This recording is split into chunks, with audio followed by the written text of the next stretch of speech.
श्री गणेशाय नमः। श्री सरस्वत्यै नमः। श्री परमात्मने नमः। श्री गुरु चरण कमलेभ्यो नमः। श्री जानकी वल्लभो विजयते तराम। श्री राम कथारस रसिक प्रभो शंभुनाथ हनुमान। प्रेम सहित आसन धरहूं, सुनहूं कथा करूं गान। सियावल रामचंद्र भगवान की जय। श्री सीतानाथ समारंभां श्री रामानंदार्य मध्यमाम् अस्मदाचार्य पर्यन्तां वंदे श्री गुरु परंपरां। बोलिए सद्गुरुदेव भगवान की जय। लोकाभिरामं रणरंगधीरं राजीवनेत्रं रघुवंशनाथं करुणरूपं करुणाकरं तं श्रीरामचन्द्रं शरणं प्रपद्ये। श्रीरामचन्द्रं शरणं प्रपद्ये। कर्पूरगौरं करुणावतारं संसारसारं भुजगेन्द्रहारं सदा वसन्तं हृदयारविन्दे। भवं भवानी सहितं नमामि। भवं भवानी सहितं नमामि। मनोजवं मारुततुल्यवेगं जितेन्द्रियं बुद्धिमतां वरिष्ठं। वातात्मजं वा नरयोगमुख्यं श्रीरामदूतं शरणं प्रपद्ये। श्रीरामदूतं शरणं प्रपद्ये। सीताराम राम राम सीताराम राम राम सीताराम राम राम सीताराम राम राम सीताराम राम राम सीताराम राम राम सीताराम राम राम सीताराम राम राम।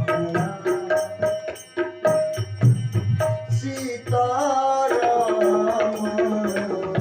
चरण रति मोर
रामो मत पिता रामचन्द्रः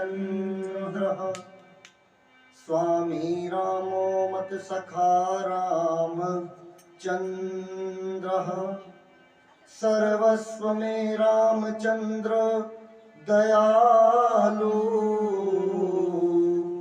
नान्यं जाने नैव जाने न जाने बंदऊं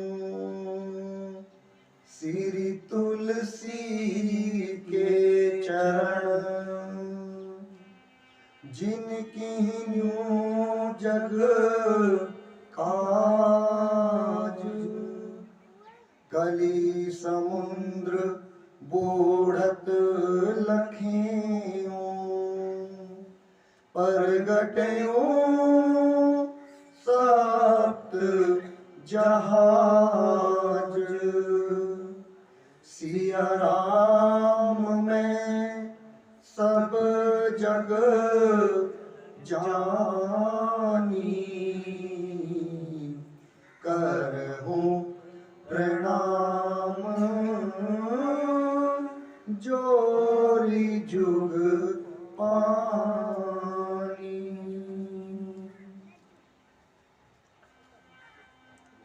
सियावल रामचंद्र भगवान की जय। श्री कृष्ण भगवान की जय। उमापति महादेव की जय। अंजनी पुत्र हनुमान की जय।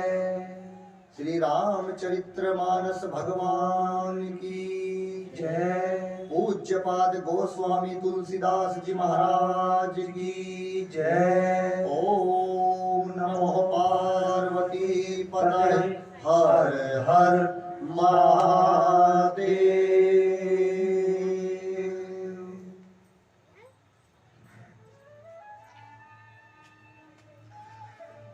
अनंत अनंत कोटि ब्रह्मांड नायक अब कारण करनाले वर्णाले राघव जी के चरणों में बारंबार साष्टांग, भूत भावन शंकर भगवान जी के चरणों में बारंबार नमन और पूज्य गोस्वामी तुलसीदास जी के चरणों में बारंबार वंदन। आपके रसूलपुर जाहिद गांव में चल रही सियापति राम सेवा ट्रस्ट के तत्वाधान में 9 दिवसीय राम कथा के आप और हम आज यहाँ पर अष्टम दिवस के रूप में एकत्रित हुए हैं। दूर दराज से आए सभी मेरी माताएं बहनें, पिता तुल्य बुजुर्ग नौजवान साथी, नन्हे मुन्ने प्यारे प्यारे बच्चे और ये हमारे संत समाज और हमारे गण सभी को एक बार व्यासपीठ से जय सीताराम, जय सीताराम, जय सीताराम। आज के मुख्य यजमान के रूप में श्रीमान जी अमरीश गुप्ता जी, उनके पुत्र श्रीमान जी अमित गुप्ता जी, पत्नी श्रीमती प्रिंसी गुप्ता जी, बच्चों के साथ में सब परिवार मिलकर आज पंचांग पीठ का पूजन किए और उसके बाद में व्यासपीठ का पूजन किए। भगवान इनके घर में सुख शांति दे, उनकी वर्षा हो, मेरे ठाकुर का इनके घर में वास हो। जैसा कि आप सब लोग जानते हैं कि आपके गांव में कथा चल रही है और पहले तो धन्यवाद देना चाहूंगा अपने अमरीश भाई को कि उन्होंने इतने सुंदर से आज भजन सुनाए। अगर हमें पहले से पता होता तो हमारे 7 दिन ऐसे ही बीत गए, लेकिन उनकी पूर्ति आज हम रात को कीर्तन करेंगे। 2 दिन कीर्तन करेंगे, आज भी और कल भी। और अपनी इस बहन को भी धन्यवाद देना चाहूंगा जिसने ये मेरे लिए सुंदर सा पटका बनाया, के लिए बहुत बहुत आभार।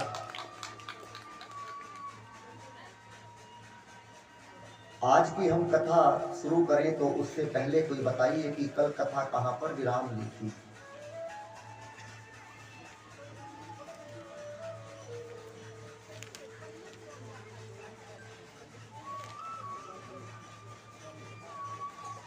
बताइए।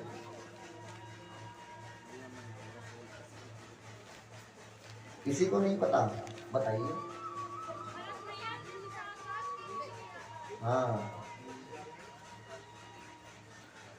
भरत भैया निषाद राज गुहू के यहाँ पर विश्राम कर रहे थे। कहाँ रहते हैं निषाद राज गुहू? कहाँ के राजा हैं? सिंगवेरपुर के। अब भरत भैया और शत्रुघ्न भैया और तीनों उनकी माएं भरत जी के साथ चली और कहां पर पहुंची? तीर्थराज प्रयाग। सारे तीर्थ बार बार, प्रयागराज एक बार। आज भरत भैया जैसे प्रयागराज के पास पहुंचे तो प्रयागराज से आज अपना दामन फैलाकर भीख मांगने लगे और कहने लगे कि मैं एक चक्रवर्ती सम्राट दशरथ का बेटा हूं, लेकिन आज मैं भीख मांगता हूं। यदि कोई देखेगा तो क्या कहेगा कि एक चक्रवर्ती सम्राट का बेटा भीख मांगता है। भरत जी प्रयागराज से कहते हैं, मांगे भीख त्यागी निज धर्मो, आरत काहना करहि कुकर्मो। आज मैं ये कुक्रम करने जा रहा हूं। प्रयागराज ने कहा कि भरत बताइए तुम्हें क्या चाहिए? अगर तुम कहो तो मैं तुम्हें धर्म दूंगा, अर्थ दूंगा, काम दूंगा और मोक्ष दूंगा। लेकिन भरत भैया ने मना कर दिया। इन चारों चीजों में इस संसार की सभी वस्तुएं आ जाती हैं, लेकिन भरत भैया ने मना कर दिया। मैं सब कुछ छोड़कर आया हूं जो मुझे देना चाहते हैं आप, लेकिन मुझे ये नहीं चाहिए, मुझे अर्थ नहीं चाहिए। मेरी मां ने अर्थ मांगा कि मैं राजा बन जाऊं और आज आपके सामने भिखारी बनकर खड़ा हूं। मेरे पिता अपने वचन को बचाते बचाते इस दुनिया से चले गए। मुझे अर्थ नहीं चाहिए, ना मुझे धर्म चाहिए और ना मुझे काम चाहिए। कामना की मेरी मां ने कि मैं राजा बन जाऊं और आज आपके सामने दामन फैलाकर भीख मांग रहा हूं। मुझे काम भी नहीं चाहिए। और रहा मोक्ष, तो हम मोक्ष उपासक हैं, हम मोक्ष की कामना नहीं करते। प्रयागराज कहते हैं तो फिर भरत तुम्हें क्या चाहिए? अब मेरे पास तुम्हें देने के लिए इस संसार की कोई वस्तु नहीं बची। भरत भैया कहते हैं कि मुझे चाहिए क्या? अर्थ चाहिए न धर्म काम चाहिए, अर्थ चाहिए न धर्म काम चाहिए। फिर क्या चाहिए? कौशल्या कुमार मुझे राम चाहिए, कौशल्या कुमार मुझे राम चाहिए। अर्थ चाहिए न धर्म काम चाहिए, अर्थ चाहिए न धर्म काम चाहिए। कौशल्या कुमार मुझे राम चाहिए, कौशल्या कुमार मुझे राम चाहिए।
सत्य सिंधु दया सिंधु वीर व्रतधारी, सत्य सिंधु दया सिंधु वीर व्रतधारी। चाहिए चित्रकूट कानन बिहारी, चाहिए चित्रकूट कानन बिहारी। मंदाकिनी ललित ललाम चाहिए, मंदाकिनी ललित ललाम चाहिए। कौशल्या कुमार मुझे राम चाहिए, कौशल्या कुमार मुझे राम चाहिए।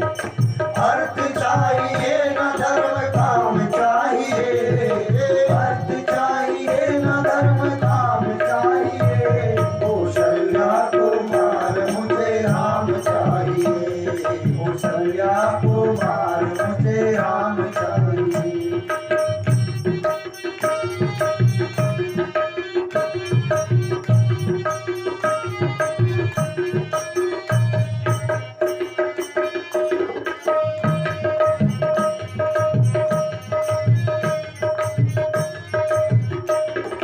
कोटि मन मता भी राम राम मुझे चाहिए, कोटि मन मता भी राम राम मुझे चाहिए। लोच लोचना भी राम राम मुझे चाहिए, लोच लोचना भी राम राम मुझे चाहिए। गिरधर गीत भी राम चाहिए, गिरधर गीत भी राम राम चाहिए। कौशल्या कुमार मुझे राम चाहिए, कौशल्या कुमार मुझे राम चाहिए। अर्थ चाहिए न धर्म काम चाहिए, अर्थ चाहिए न धर्म काम चाहिए। कौशल्या कुमार मुझे राम चाहिए, कौशल्या कुमार मुझे राम चाहिए। कौशल्या कुमार मुझे राम चाहिए। क्या कहा भरत जी ने? केवल मुझे राम चाहिए। अर्थ न धर्म न काम रुचि, मति न चाहूं निर्वाह। क्या मांगा? जन्म जन्म रति राम पद, यह वर दानु न आन। मुझे जन्म जन्म अपने भैया श्री राम जी के चरणों में प्रेम चाहिए। और क्या मांगा? सीता राम चरण रति मोरे, अनुदीन बढ़ाऊं अनुग्रह तोरे। मुझे सीता माँ और अपने भैया राम जी के चरणों में प्रेम चाहिए, अनुराग चाहिए। तभी प्रयागराज ने भरत जी को आशीर्वाद दिया और कहा कि जाओ, तुम्हारी मनोकामना पूर्ण होती है। तात भरत तुम सब विधि साधु, राम चरण अनुराग अगाधु। कि जाओ, मैं तुम्हें आशीर्वाद देता हूं, तुम्हें तुम्हारे भैया जल्दी मिलेंगे। और वहां से प्रयागराज को पार करके मेरे भैया शत्रुघ्न भैया और तीनों माए गुरु वशिष्ठ जी और पूरा अयोध्या समाज उस पार पहुंचा। और मां कौशल्या ने देखा कि भरत के पैर में से तो इतने मोटे मोटे फोके छाले पड़े हैं। कौशल्या मां ने भरत को अपनी गोद में बिठाया और अपनी गोद में बिठाकर भरत भैया के पैरों पर हाथ लगाकर देखा कि भरत, तेरे पैरों में तो बहुत मोटे मोटे छाले पड़े हैं बेटा। और एक अपनी साड़ी के पल्लू को फाड़कर उसे गीले कपड़े में गीला कर कर भरत भैया के पैरों पर बांध दिया। छालों में बांधते हैं ना गीला कपड़ा, भरत भैया ने उस कपड़े को खोला और फेंक दिया। कहा कि माँ, तू इन पैरों के छालों को तो देख पा रही है माँ, जो भरत के हृदय पर छाले पड़े हैं तू उन्हें नहीं देख पा रही है। अरे मेरे छालों को तो देखने के लिए माँ तू है, लेकिन मेरे कारण, मुझ अभागे के कारण मेरे भैया का वनवास हुआ, उनके पैरों के छालों को कौन देख रहा होगा माँ? मेरी मां कौशल्या की आंखों से झरझर आंसू टपकने लगे और थोड़े से आगे चले जहां पर भगवान श्री राम जी रुके थे। कहा, भरद्वाज जी के आश्रम में। आज उसी आश्रम के द्वार पर जा पहुंचे भरत भैया और भरद्वाज जी को देखकर उनके चरणों में दंडवत प्रणाम किया। लेकिन भरत भैया उठ नहीं रहे हैं। क्यों? क्योंकि यदि भरद्वाज जी ने मुझसे पूछ लिया कि आप यहां क्यों आए हैं तो मैं क्या जवाब दूंगा? क्या मैं ये कहूंगा कि मैंने अपने भैया को वनवास में भेजा और अब उनसे मिलने जा रहा हूं? काफी समय बीत गया। भरद्वाज जी ने भरत को उठाया और अपने सीने से लगाया और भरद्वाज जी ने कहा कि भरत, तुम्हारे पिता की आज्ञा पाकर तुम्हारे भैया राम वन में चले गए और यदि तुम भी अपने पिता की आज्ञा पाकर राजा बन जाते तो कोई गलत नहीं कहता। लेकिन तुमने बहुत अच्छा किया जो उस राजगद्दी को भी ठोकर मार दी और अपने भैया से मिलने आप वन में आ गए।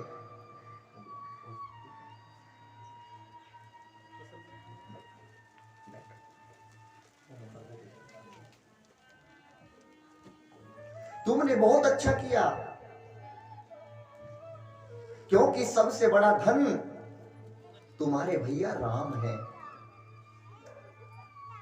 यहां पर कथा हमें एक सूत्र देती है मेरी मां, यदि कोई संकोच के कारण हमसे बात नहीं कर पा रहा है तो हम अपने अभिमान को त्याग कर उसे उठाकर अपने सीने से लगा लें। अब आप बताइएगा, यदि भरत भैया को आज भरद्वाज जी ना उठाते तो क्या भरत भैया उठ पाते?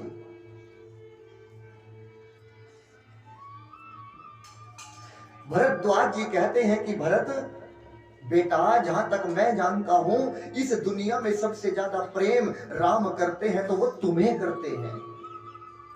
भरत भैया ने कहा कि गुरुजी, आप झूठ बोलते हैं, वो मुझे कैसे प्रेम करते हैं? मैंने तो, मेरे कारण तो उन्हें वनवास हो गया कि नहीं। जब हम कल गंगा प्रयाग में स्नान कर रहे थे तो उस का रंग सांवला था जल का, तो भरत तुम्हारे भैया कह रहे थे कि गुरुजी, मेरा एक भैया है, उसका रंग भी बिल्कुल इस जल के जैसा है। फिर मैंने नहाने का संकल्प बोला। संकल्प में एक नाम आता है, जम्बूद्वीपे भरत खंडे। जब भरत का नाम आया तो राम रोने लगे। उन्होंने कहा कि उसका नाम भरत है। और मैंने कब जाना? जाना मरम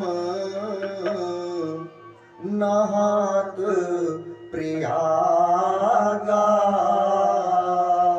जब हम प्रयाग में नहा रहे थे, स्नान कर रहे थे, मगन होई तुम रे अनुरागा। ये मैंने जब जाना। अब वहां पर भरद्वाज जी ने सोचा कि सम्राट चक्रवर्ती के बेटे हैं, उनकी एक रहने की अच्छी सी व्यवस्था कराई और अपने आश्रम के अंदर ले जाकर विश्राम कराया।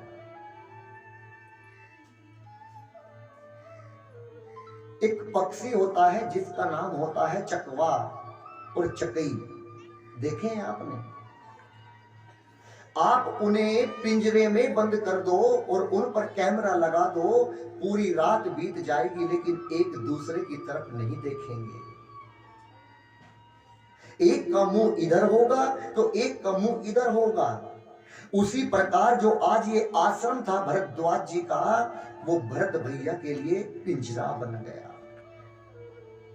और जो भरत भैया थे वो चकवा बन गए और जो वहां की सुख सुविधाएं थी वो चकवी बन गई। भरत भैया ने एक बार भी सुख सुविधाओं की तरफ को नहीं देखा।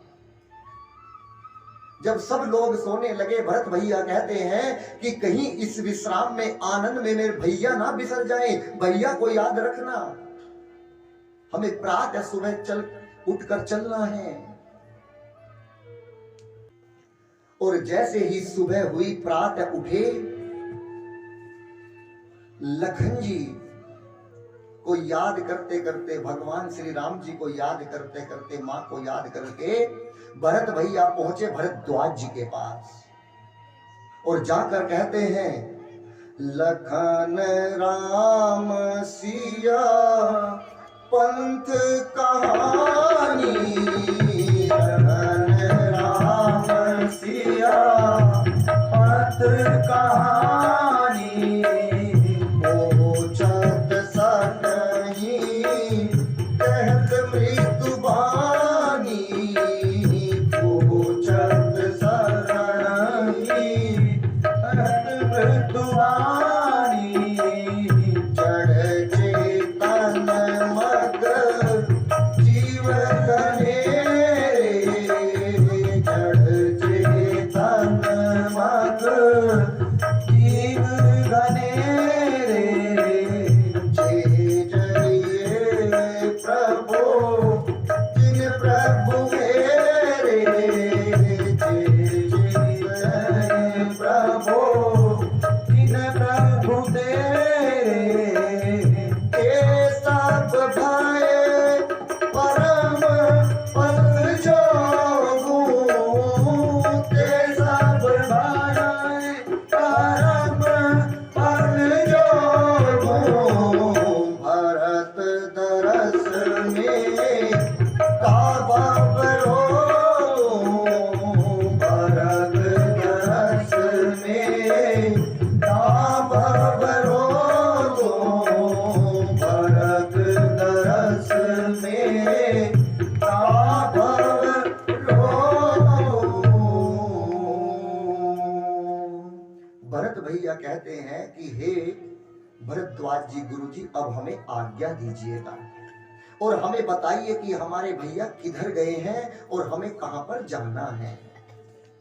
तो भरद्वाज जी ने उन्हें सीधा सा रास्ता बताया कि बेटा भरत, आप दोनों पूरे परिवार को लेकर चित्रकूट जाइएगा। भगवान का रास्ता बताया, चित्रकूट के लिए कहा।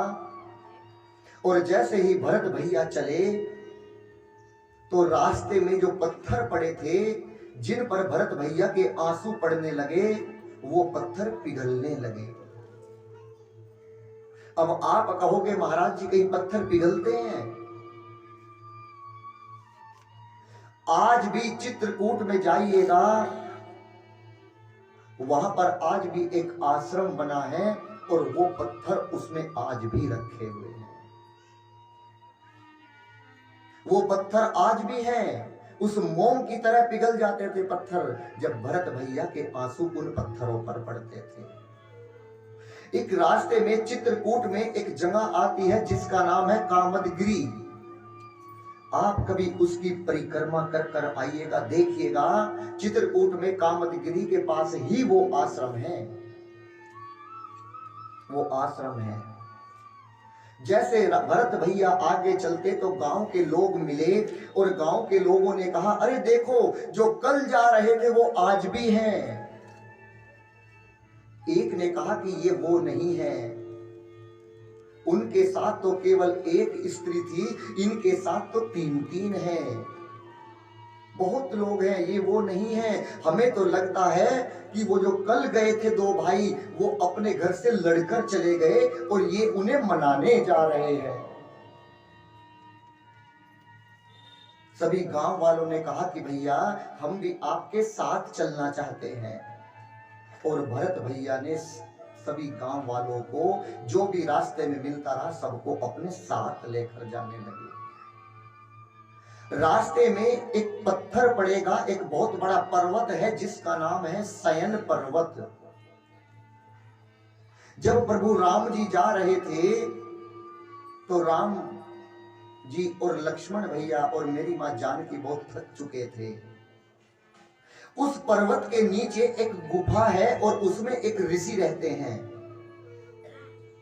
उन ऋषि ने जैसे राम जी को देखा तो उस पर्वत से हाथ जोड़कर कहा कि हे पर्वत महाराज, आज तक मैंने हजारों वर्ष की आयु इसके नीचे बैठकर बिताई है। मैंने भजन किया है, तप किया है, यज्ञ किए हैं। आज मैं उनके बदले आपसे कुछ मांगना चाहता हूं। क्या मांगा? कि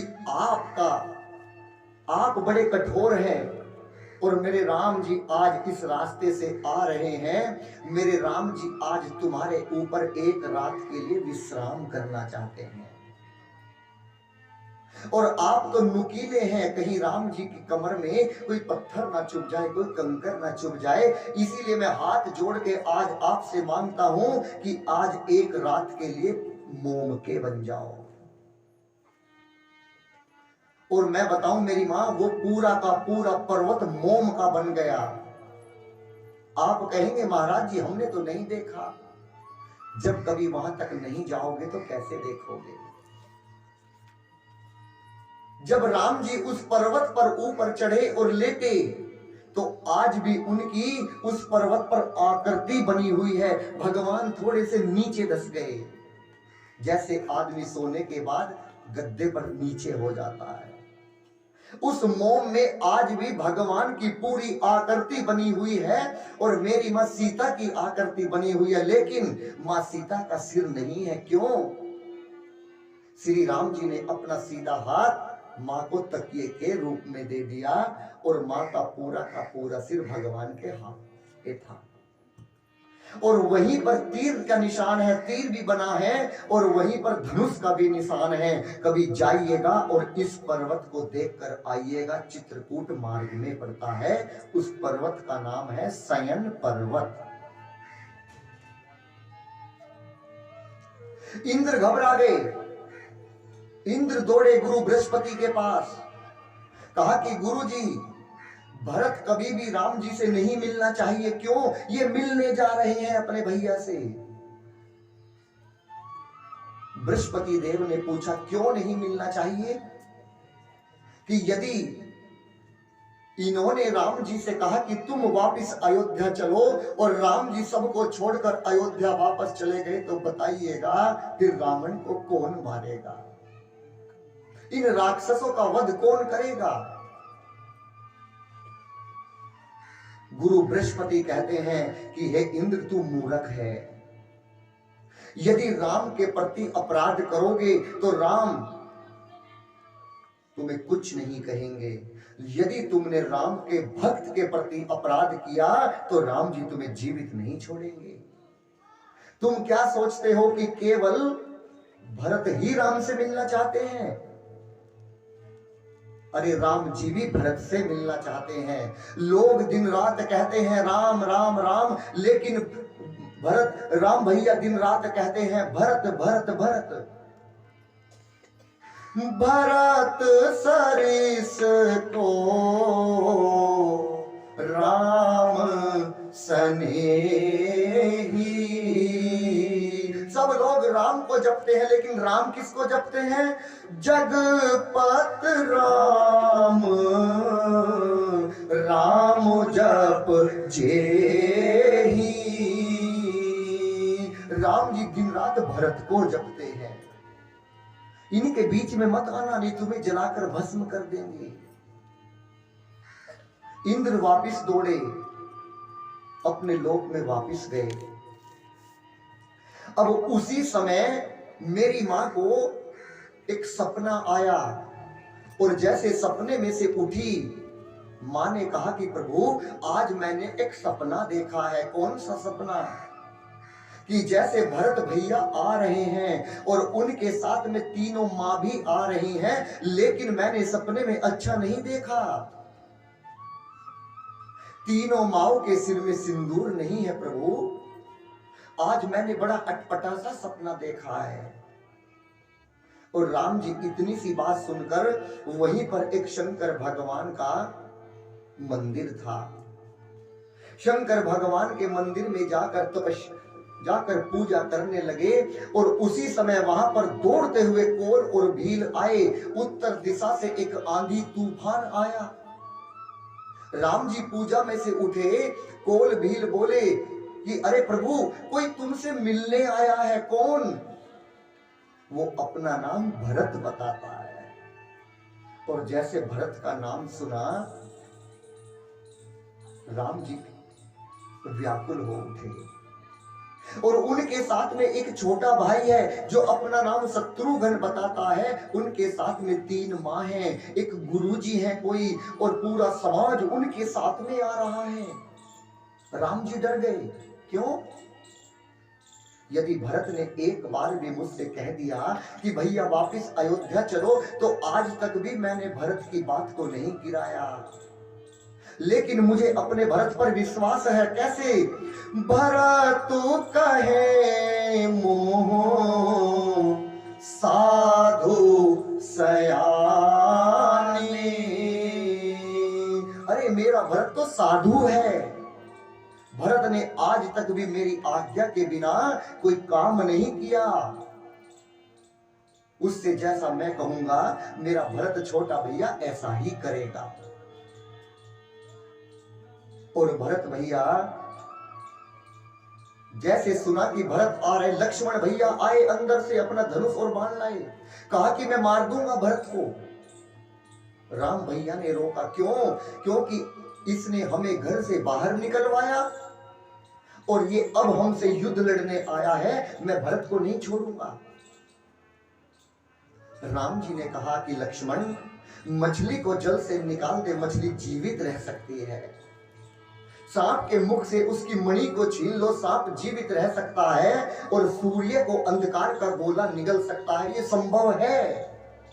लेकिन भरत राम के प्रति कोई अपराध करे, ये कदापि संभव नहीं है। राम कभी मेरे खिलाफ नहीं बोल सकता। भरत, और मैं आपको बताऊं, जहां पर भरत भैया खड़े थे वहां से कुछ ही दूर सामने मेरे राम भैया की कुटिया बनी हुई थी। वहां से सब दिख रहा था कि मेरे भैया उस कुटिया में रहते हैं। और भरत भैया कहने लगे कि मां वापिस चलो, हमें राम जी भैया से नहीं मिलना, वापिस चलो। मां ने कहा कि अयोध्या से तो तू कह रहा था कि भैया से मिलना है, भैया से मिलना है, लेकिन अब तेरे भैया का सामने तेरे भैया बैठे हैं और तू कह रहा है कि हमें नहीं मिलना, हमें वापस जाना है। कि मां, मैं इसलिए नहीं मिलना चाहता कि मैंने अपने भैया को बहुत दुड़ा दिया, बहुत चला दिया। और यदि मेरे भैया सोचेंगे कि ये फिर आ गया, कहीं मेरे भैया मुझे देखकर और आगे ना दौड़ने लगे, इसलिए मां मैं अपने भैया को और कष्ट नहीं देना चाहता। और मां से कहते हैं, जब जब याद पड़े रघुराई, जब जब याद पड़े रघुराई, प्राण निकल ना जाए रे भाई। जब जब याद पड़े रघुराई, जब जब याद पड़े रघुराई।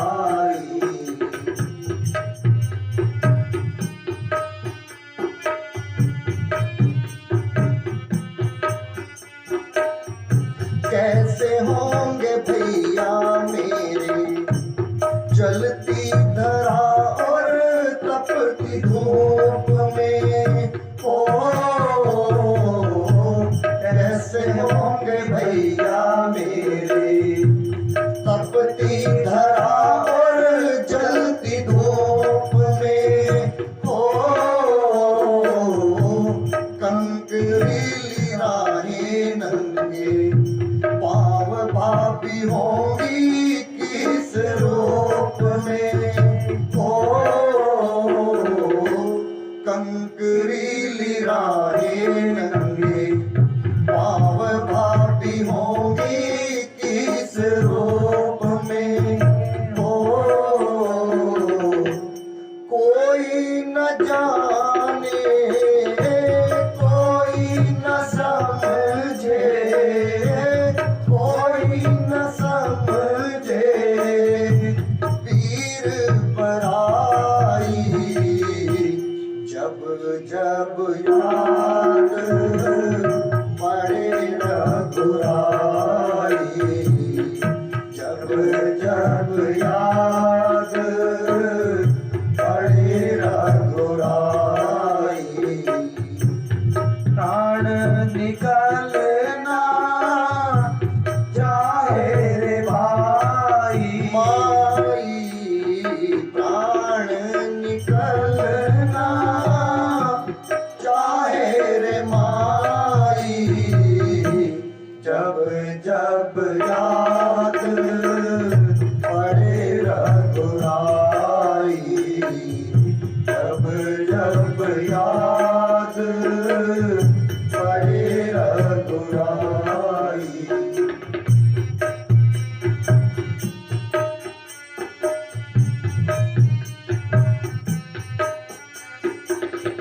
डर लगता है भैया मुझे ना कभी भी अपनाएंगे।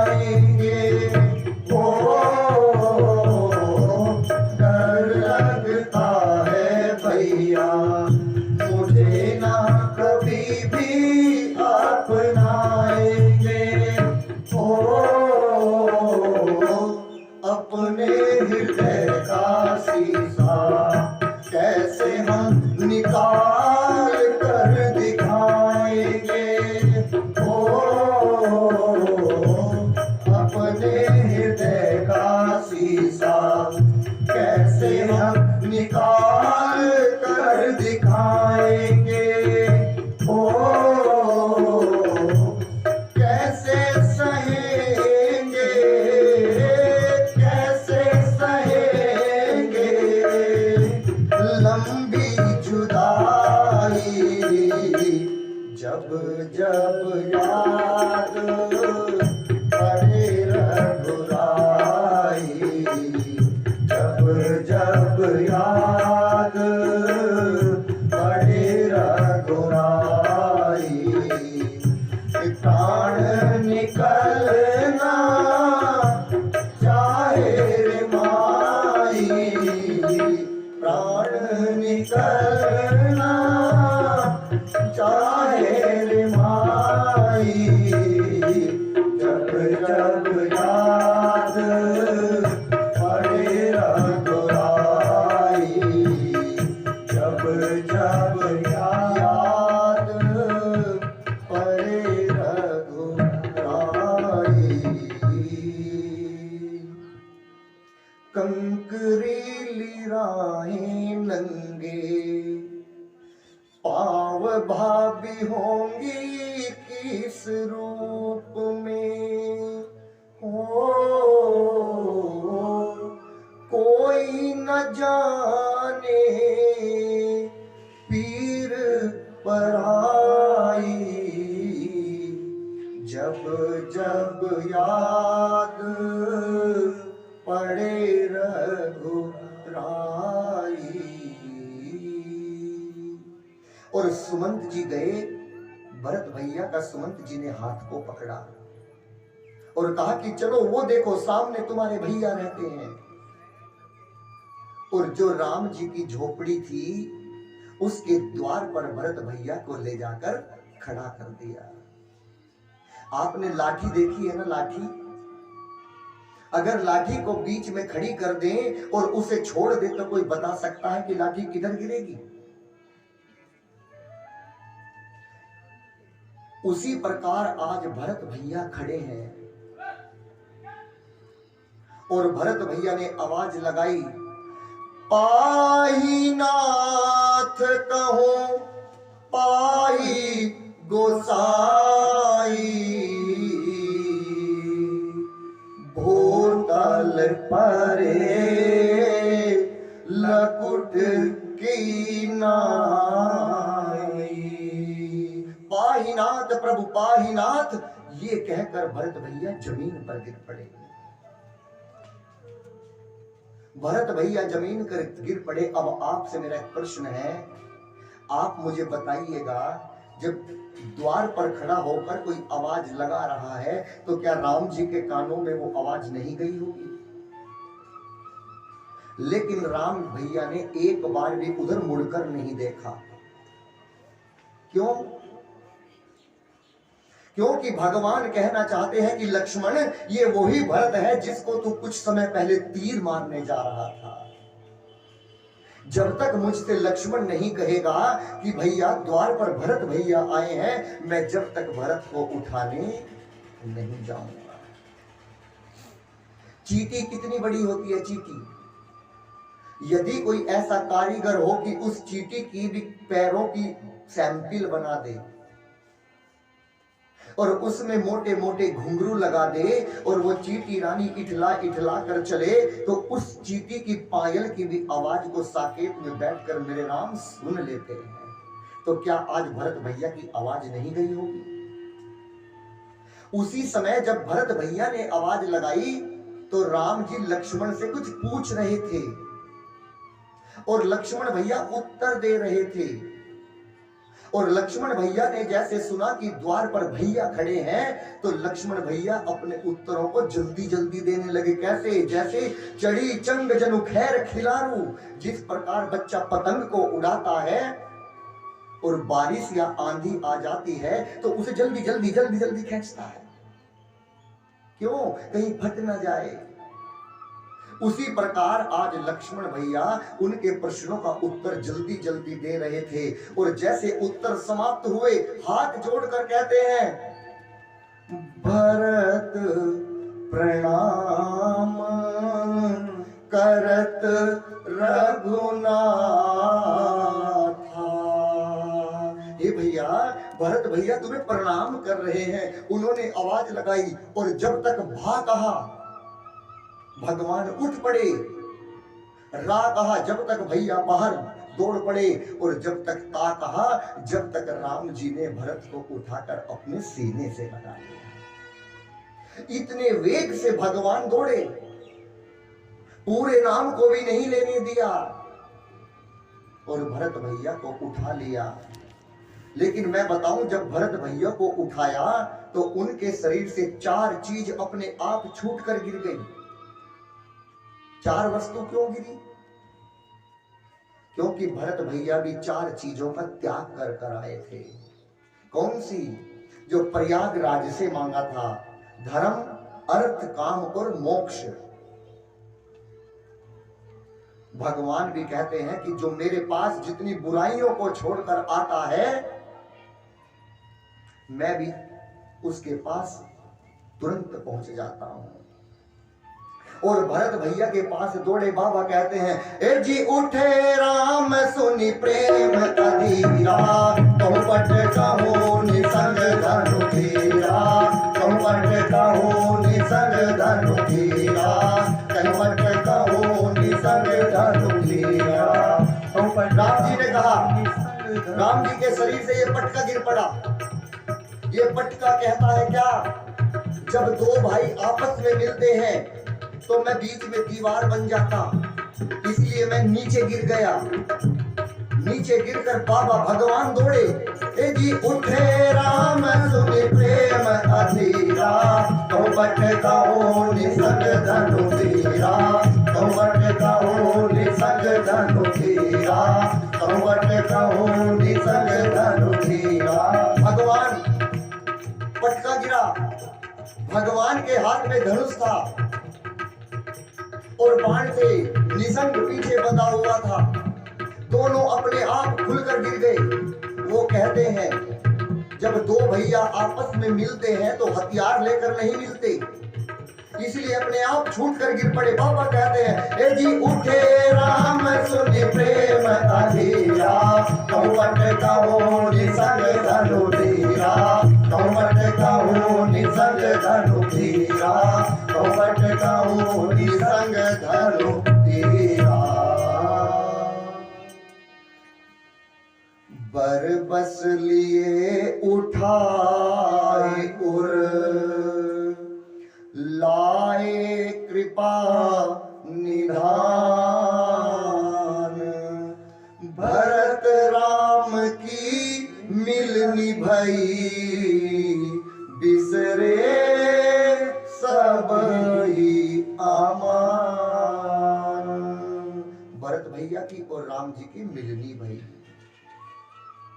मिलनी भई। और अब चारों भाई आपस में मिले। और मैं आपको बताऊं, जब राम और भरत भैया गले से मिले तो जो उनके आंखों से जो आंसू टपके, वहां पर जो पत्थर थे वो सब मोम की भांति पिघल गए, सब पिघल गए। चारों भाइयों से मिले और सबसे पहले किससे मिले, कोई बताएगा? कैकेयी मां से। जब एक दूसरे के गले लगते हैं तो एक का कान मुख के बराबर में आ जाता है, दूसरे के कान दूसरे के मुख के बराबर में आ जाता है। प्रथम ब्राह्म भेटी कैकेयी। और भगवान ने कहा, मां तू कैसी है मां?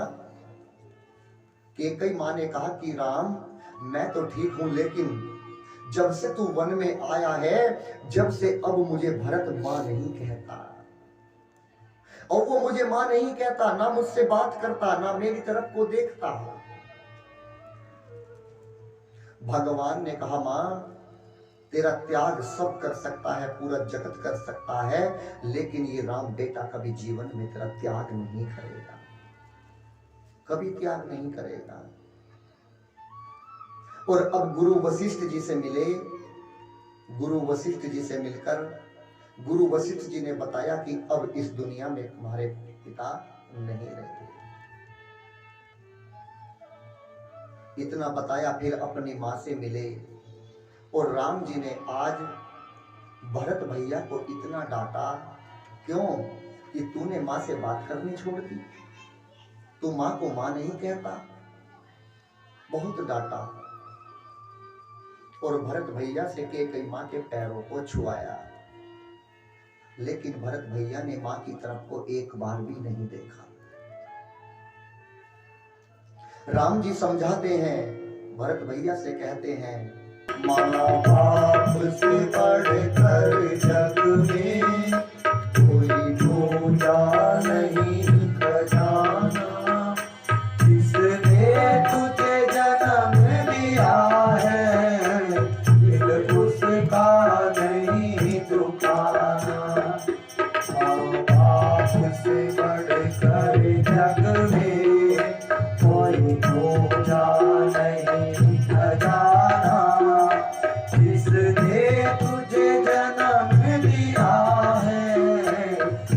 उसका नहीं दुखाना। मां बाप से बढ़कर जग में कोई दूजा नहीं खजाना। जिसने तुझे जन्म दिया है, दिल उसका नहीं दुखाना। पहले तो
कोई दूजा नहीं खजाना, जिसने तुझे जन्म दिया है, दिल उसका नहीं दुखाना।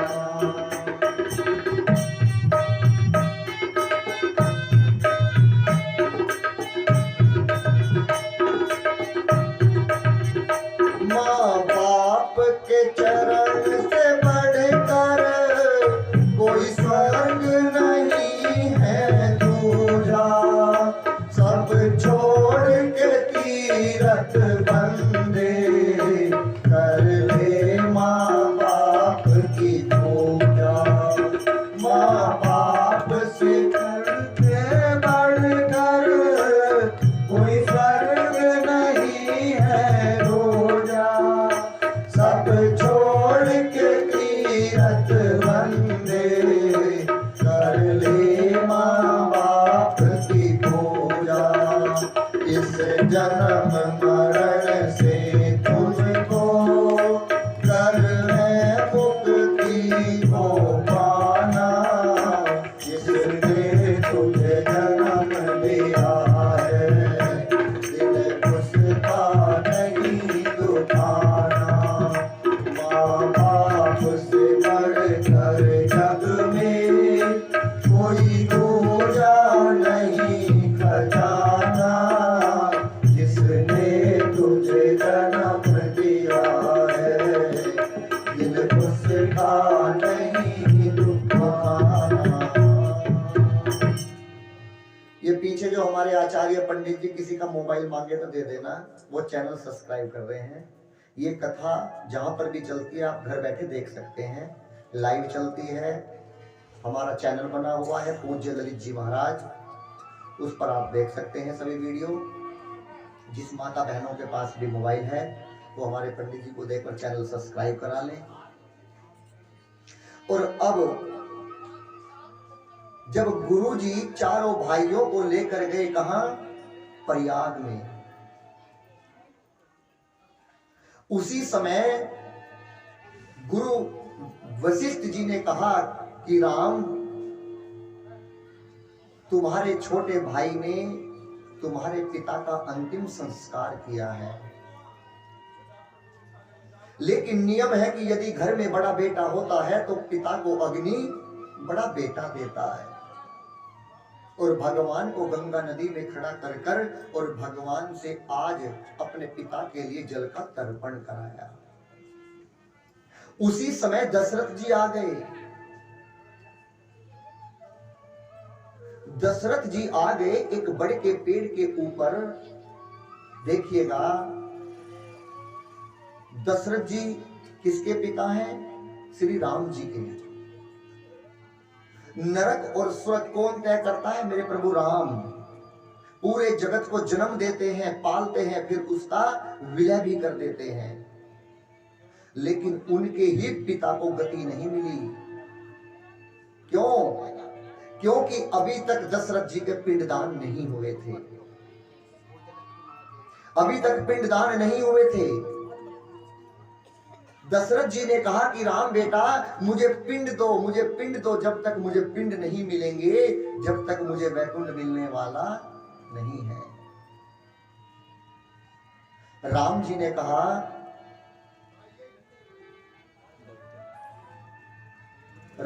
कहा कि मैं पिंडदान की सामग्री लेने जाता हूं और आप यहीं पर रहना। और दशरथ जी ने कहा कि सीता मुझे जल्दी पिंड दो, मुझे जाना है। और सीता मैया वहीं से नदी में से रेत के पिंड बनाकर और दशरथ जी को रेत के पिंड दिए। राम जी आए और राम जी ने कहा कि लो सीते, पिताजी को पिंड करेंगे, पिंडदान करना है। मां सीता ने कहा कि मैंने पिंडदान कर दिए हैं। राम जी ने कहा तुम झूठ बोलती हो, तुम्हारे पास तो कोई सामग्री भी नहीं थी। एक नदी पड़ती है जिसका नाम है गया, सुना है ना आपने? जब अपने पितरों का पिंडदान करने जाते हैं तो गया नदी में जाते हैं। मां सीता ने कहा कि आप गया नदी से पूछ लो कि मैंने पिंडदान कर दिए। गया नदी से पूछा गया तो गया नदी ने मना कर दिया कि ये झूठ बोलती है, पिंडदान नहीं किए। झूठ क्यों बोला? कि यदि आटे के पिंडदान होते तो गया नदी सोच रही है कि मुझे भी खाने को मिलते, तो मैं क्यों बोलूं कि तुमने पिंडदान किए हैं। तभी मां सीता ने गया नदी को श्राप दे दिया और कहा कि आज तुम जल से भरी हो, मैं तुम्हें श्राप देती हूं कि आज के बाद से तुम सूख जाओ, और यदि कोई तुम्हारा पेट चीरेगा, तुम्हें खोदेगा, तभी तुम्हारे अंदर से जल निकलेगा। और गया नदी में जल नहीं, केवल रेत ही रेत है। यदि आप ऐसे हाथ से खोदोगे तो उसमें से जल निकल जाता है। दूसरे नंबर पर वहीं पर गाय खड़ी थी। मां ने कहा कि इस गाय से पूछ लो मैंने पिंडदान किए हैं। गाय ने भी मना कर दिया। गाय कहती है कि यदि तू आटे के पिंडदान करती तो एक दो खाने को मुझे भी मिलता, तो मैं क्यों बोलूं कि तुमने पिंडदान किए हैं। उस गाय को भी मेरी मां सीता ने श्राप दिया। गाय को कहा कि जाओ, मैं तुम्हें श्राप देती हूं, तुमने जिस मुख से झूठ बोला है ये मुख तुम्हारा कभी पूजा नहीं जाएगा, और यदि तुमने अपने मुख से किसी बर्तन में मुंह लगाया तो 15 दिन तक भी उसकी झूठन नहीं जाएगी। अगर उसकी झूठन को धोना है तो 15 दिन उसमें गंगा जल भरकर रखना पड़ेगा, जब भी उसकी झूठन जाएगी। और यही नियम है कि कभी भी गाय का दान आगे से नहीं, पीछे से पूंछ पकड़कर होता है। गाय की कभी पूरी परिक्रमा नहीं होती। गाय की पूंछ के पास खड़े होके और उसके पैरों के नीचे को निकलकर फिर पीछे जाना पड़ता है, उसके कभी मुख की परिक्रमा नहीं होती। ये आप शास्त्र उठाकर पढ़ लेना। ये श्राप दिया। तीसरा श्राप दिया तुलसी मां को। वहीं पर एक तुलसी जी का पौधा था। तुलसी से पूछा, बताओ तुलसी, क्या मैंने पिंडदान किए कि नहीं किए। तुलसी मां ने भी झूठ बोला। तुलसी मां को भी श्राप दिया कि जाओ, तुम घर घर में पूजोगी, तुम स्वच्छ जगह पैदा होती हो, लेकिन आज के बाद मेरा श्राप है तुम्हें, यदि कोई तुम्हें गंदगी में भी डाल देगा तुम्हें वहां पर भी जमना पड़ेगा। आज तुम तुलसी का बीज कहीं कूड़ी पर भी डाल दोगे, कचरे में भी वो जम जाएगा। अब चौथे नंबर पर लाज बचाने के लिए केवल एक साधन बचा था, बड़ का पेड़। उससे कहा कि बड़ के पेड़, यदि तूने भी झूठ बोला तो मैं आत्महत्या कर लूंगी, मैं मर जाऊंगी, अपने प्राणों का त्याग कर दूंगी। राम जी ने कहा, बताओ बरगद के पेड़, क्या सीता ने पिंडदान किए। बड़ के पेड़ ने कहा, हां किए, मेरे नीचे बैठकर किए, ये सब झूठ बोलते हैं। तभी मेरी मां की लाज बची और मेरी मां ने बड़ के पेड़ को आशीर्वाद दिया कि जाओ, तुम्हारी आयु आज से 1000 वर्ष होगी। यही कारण है बड़ के पेड़ की उम्र इतनी लंबी होती है। तुम्हारी पूजा होगी, तुम्हारी परिक्रमा होगी। जनरेटर चला।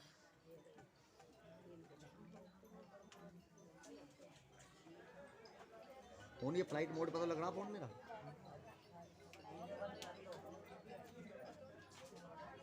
कपिल कहाँ गया?